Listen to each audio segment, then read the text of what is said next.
Morning, Dave. Welcome to the House of Fun. They're the two sisters, I presume? Yeah, Cheryl Beadle's the one on the left. The other one's Janet. Where's the dead one? In the bedroom. I've informed the coroner's officer. He's getting an undertaker down now. Isn't that our Dr. Tom Kent? Dr. Kent, yeah. He's been looking after Amy for years. That's why it's all a bit. Any sign of this missing bottle of pills? No, so he doesn't want to sign a death certificate without a PM. Anyway, I thought you might like to have a chat. Yeah, cheers, Dave. Morning. I'm DS Daly, this is W.D.C. Croft. I'm sorry to hear about your loss. I know this is an extremely difficult time for you, so we'll try and sort this out as quickly as possible. Sort what out? There's nothing to sort out. I'm just going to have a quick word with Dr. Kent, and then I'll be right with you. Gary, you wouldn't make the ladies a cup of tea, would you? We don't want any tea. Dr. Kent?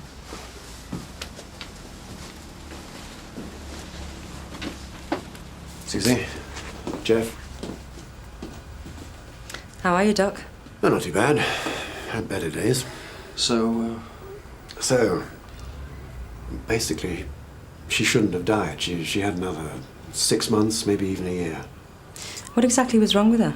Multiple sclerosis. But you don't think she died as a result of that?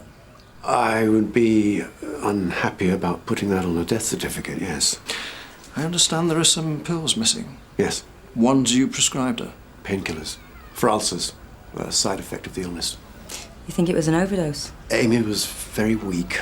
She could hardly have held a pill bottle, let alone opened one, without some help. I see. I'm not pointing any fingers, I'm not making any judgments. I'm just telling you the facts, and I hope to God the post-mortem proves me wrong. All right, Gary. I'm really very sorry.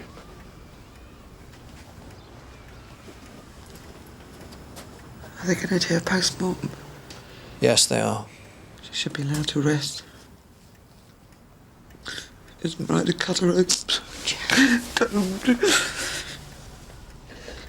Look, I know this is difficult, but I need to ask you a few quick questions. Now, can't you just leave us in peace? They're only trying to help. Go on. Who was it who discovered Amy? Janet?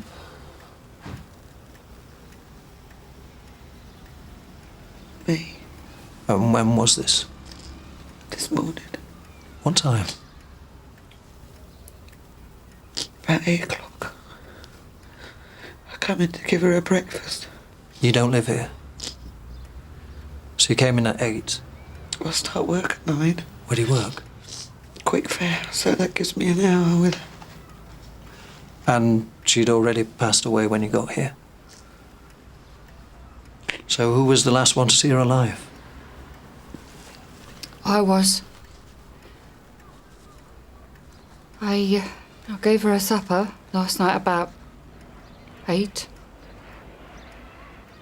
We watched some telly. Then I went to work. You work nights? Office cleaner.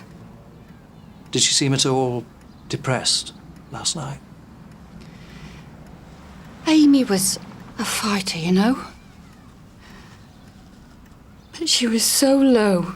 And you think she might have taken an overdose? I think it's possible. What about you, Janet? Do you think she could have done that?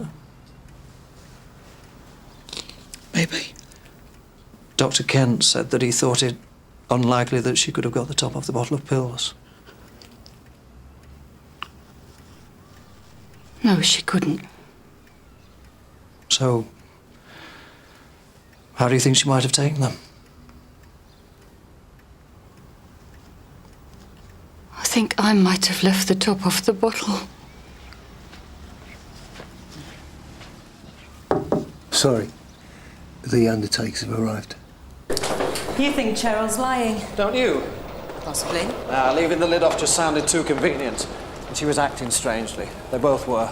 Well, their sister had just died. I'm going to try and get the PM fast-tracked. If they haven't done anything wrong, then they certainly don't deserve to be kept waiting around for days on end. You know, even if they did help Amy take an overdose, it's going to be very difficult to prove she didn't just take the tablets herself. You're reading my mind. So why are we bothering them? Because, unfortunately, it's illegal. Do you think they're criminals? What do you call people who break the law? Oh, come on, Sarge. So maybe they did help their sister die a dignified death. Well, she was obviously in a lot of distress.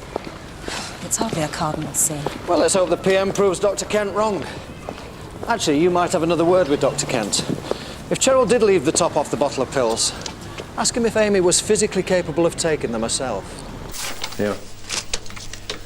Look, Susie, DS Daly's right. You've got to treat this like any other case. You think they'll have previous, do you, Sarge? Of course not, but that's not the point. Just because you happen to disagree with the law doesn't mean you don't have to investigate the case. Just like any other. I'm sure you're right, Sarge. Oh, surprise, surprise, nothing on Janet Beadle. Let's see what dark secrets Cheryl's hiding. Yeah, OK, Jeff, I'll tell her. Bye.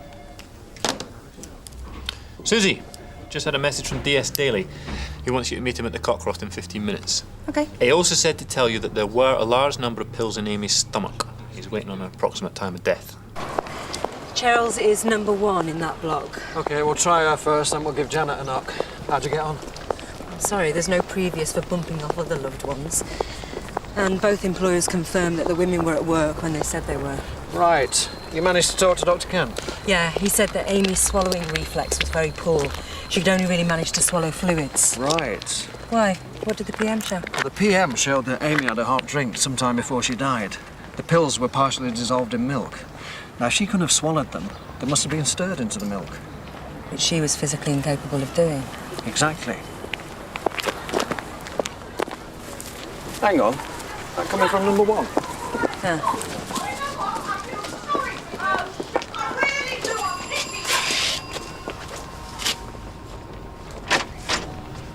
Oh, hello. Sorry to disturb you again. A couple more questions we need to ask you. Come in, then.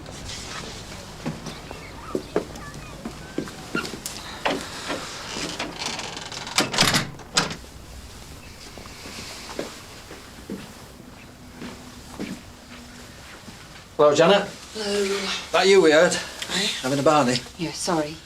Oh, don't apologise. It's your own home. You do what you want in your own home. Yeah. What was it then? Hey? The row. What were you rowing about? It's private. Like I said, do what we like in our own home.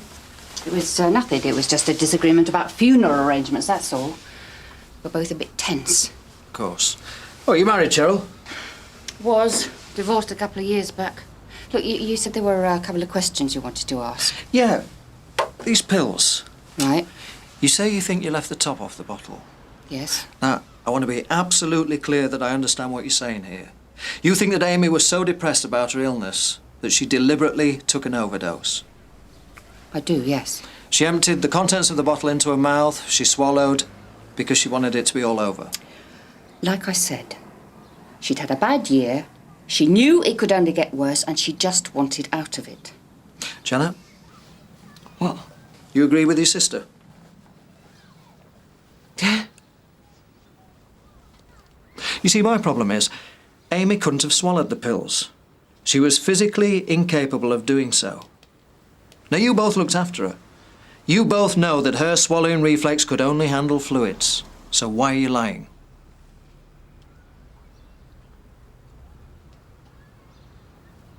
Janet and Cheryl Beadle, I'm arresting you both on suspicion of aiding and abetting a suicide. Cup of soup? Oh, yes, please. Can you put a lot of sugar in it? Yeah. How? What would you get for helping someone die? Well, that would depend on the circumstances. But it would be a jail sentence. Sometimes, not always. The court takes everything into account. Look, try not to worry about it. Tea, loads of sugar, yeah? Please. Did you get on with Janet? Yes. Just seems to be a lot of tension between the two of you. Well, it's very difficult. We're both under a lot of stress. Just would have thought, after something like this, that you'd stick together. We have our disagreements. We're sisters. What kind of things do you disagree about? Time, mainly. Time. How much time I spent with Amy. I was with her a lot more than Janet was. So, maybe Janet had other things in her life. I could have had other things in my life. I just sacrificed them I put Amy first. Maybe you were closer to Amy. Of course I was closer. She confided in me. We understood each other. You said earlier in the flat that you thought that what she wanted was for it to end. Yes. Did she tell you this? We talked about it every day. Did Janet know about this? Janet? She wouldn't have understood. We know Amy couldn't have taken the pills by herself. She couldn't have even held a spoon to stir them in, could she? Could she, Cheryl? No.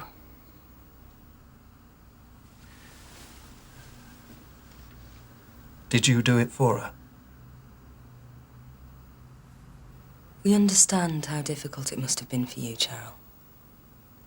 You'd be surprised how many people think what you did was a commendable thing. Even people in this nick. They wouldn't be the ones going to prison for it, though, would they? Judges, juries are very sympathetic to this kind of thing. They'd understand that whatever was done out of love. She was just so unhappy. And you did what any good sister would do. How could I refuse her? I'd watched her going downhill over the past 10 years. She was my older sister. She was the one that used to look after me. What do you think it was like to see her not able to feed herself or go to the lavatory or wash herself even? She had nothing. So you gave her the pills?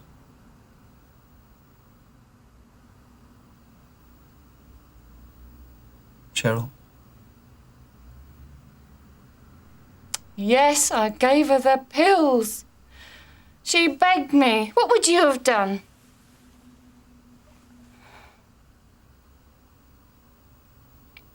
It was so gentle. Very dignified. It was how she wanted it.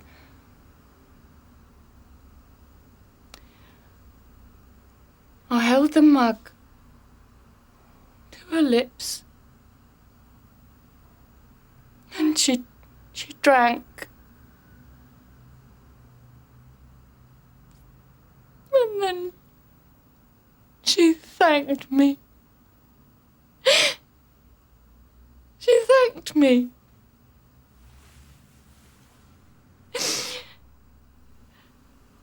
And then she slipped away. She died in my arms.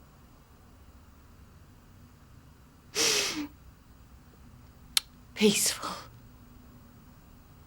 And out of pain. You know, people can say that I was wrong. But I'll tell you this, and I said the same to Janet. Even if I was wrong, I would still do it again.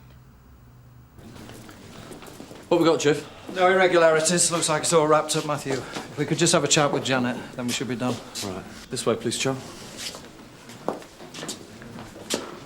Things we have to do, eh, Sarge? Give it a rest, Susie. Let's go. What's happening? D.S. Daly wants to interview you. Just a short chat and then you'll be released. What's Cheryl said? I'm sure she'll tell you all about it. Could you just wait there, please? This won't take long. Custody. Yeah, hold on a sec, please. Jeff, Dr. Pryor. Thanks, Matt. You put it through to the office. I can give you a lift back to the estate after we've finished, if you like. Oh, right. And that would be the earliest. Right, thanks. Cheers, mate. Appreciate it. Bye. Susie, have a word.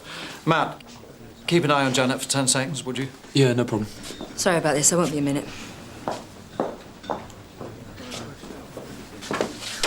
What time did Cheryl say she left Amy's flat? 10. And that checked out with her work? Yeah, her employer said that she was there at 10:30 as usual. Well, why? What's the problem? That was the pathologist on the blower. What did he say?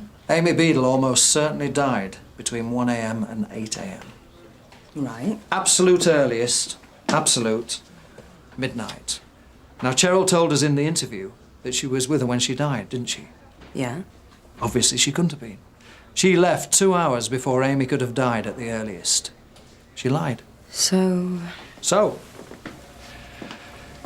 poisons units say a woman of Amy's weight and age would have become unconscious fairly quickly with that amount of pills in her stomach, minutes rather than hours. No, I think she gave her the pills and then she left when she became unconscious. so why would she tell us she stayed with her till she died? And more to the point, why didn't she stay? I mean, if you're going to help somebody commit suicide, you stay with them till the end, don't you? You don't let them die alone. What are we getting into here, Sarge? Well, I think we might be looking at a murder. It doesn't make any sense, Sarge. She knew Amy only had a year or so at the most. Why risk getting arrested for murder? Whatever. It's not right, is it? We're going to interview Cheryl again. No. Not at the moment. I think we interview Janet. I'll be honest with you, Janet. I'm confused. Are you? You obviously loved your sister Amy. Anybody could see how upset you were over her death. And yet, here's your sister Cheryl, who's helped her out of a great deal of pain and distress, done what Amy wanted her to, and you seem to hate her for it. Why? Cheryl implied that you and Amy weren't that close. Did she? I mean, is it some kind of jealousy? That Amy confided in Cheryl rather than you? That she asked her to help her to die, not you? Amy and I were fine. We were very close. If Cheryl told you any different, it's rubbish. Right. So she lied then. You didn't have a problem with Amy wanting to die? No. So maybe your problem was that you don't think she did want to die?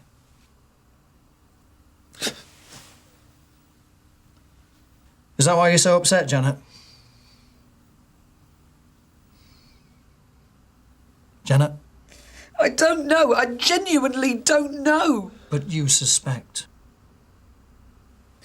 Well, maybe she changed her mind. Maybe she asked her and then... But as you say, you were close. Do you think she wanted to die? Amy was a strong woman. She drove us both mad, really. She was stronger than the two of us put together. Was ordering us about, demanding things. She was a right pain. She'd got really bad-tempered recently, and I mean, I know it was the illness and that, but... There was one thing she always had, and that was this determination to wring the last bloody drop out of her life. It was her way of saying up yours to the world. Doesn't sound to me like somebody who wants to take an overdose. No. So why is Cheryl lying?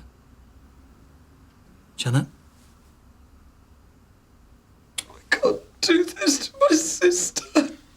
Amy was your sister as well. You owe it to her to tell us the truth. You do know Amy died alone? No. Cheryl didn't stay with her. She gave her the pills and then she went to work. Amy died alone. God. You've got to tell us the truth. I don't know the truth. So tell us what you suspect. I think it was money. What money? Her will. Amy was going to change her will. Leave all her money to charity. That's why I suspect.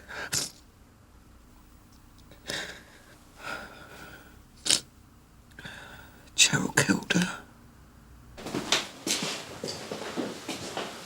They want to speak to you again. Come on.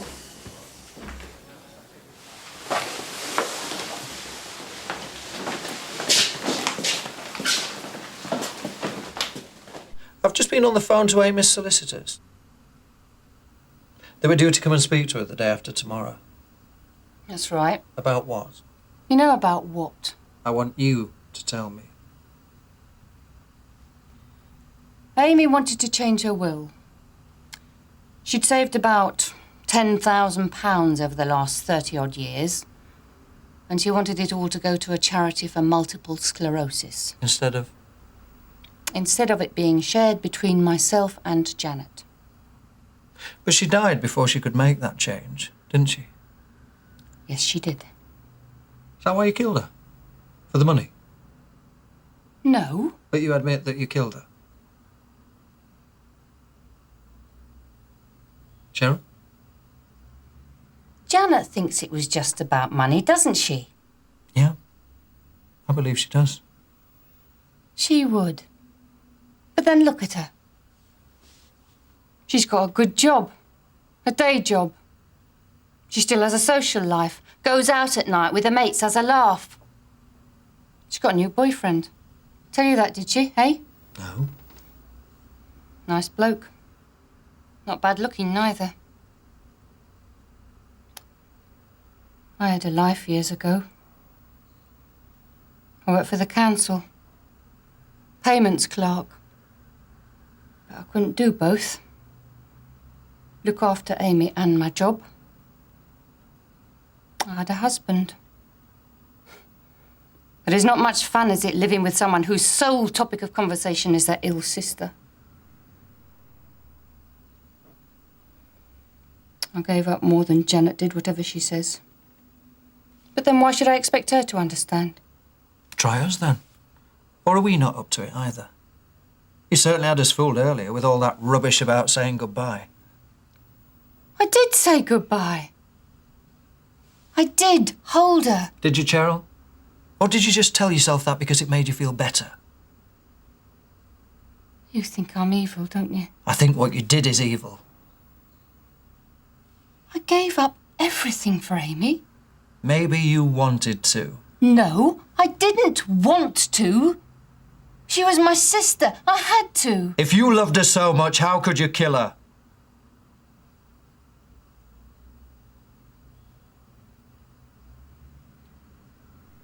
You lose your sense of perspective.